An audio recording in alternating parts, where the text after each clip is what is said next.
তা দিদি সাথে আমি 2014 সালের অগাস্ট থেকে আছি। দিদির সহচর্য পেয়েছি। দিদি কাছ থেকে কিভাবে মানবিকতার সঙ্গে ছাত্রীদের নিয়ে থাকতে হয় এবং ছাত্রীদের কিভাবে পড়াশোনা শিখিয়ে উদ্বুদ্ধ করতে হয় সেগুলো শিখেছি।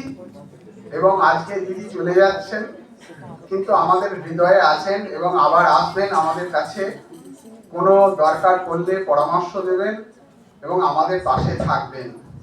এবং এই যে দিদি চলে যাচ্ছে, বিভাগের মধ্যে একটা বড় শূন্যতা। তার কারণ অভিভাবক হিসেবে ছিলেন আমাদের পাশে। এই বিভাগে যদি কোনো সমস্যা হতো বা কোনো পরামর্শ চাওয়ার হতো, দিদির কাছে আমরা যেতাম এবং দিদি আমাদের আগলে নিয়েছিলেন প্রত্যেককে।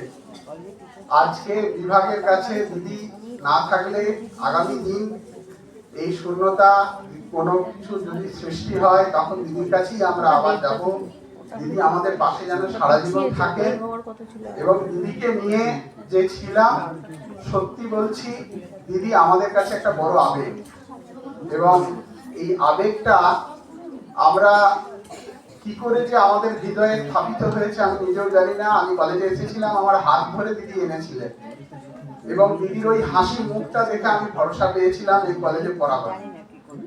এইটা দিদির কাছে বড় পাওয়া, যার জন্য দিদি চলে যাচ্ছেন। খুবই খারাপ লাগছে এবং কিন্তু যেতে তো দিতেই হবে।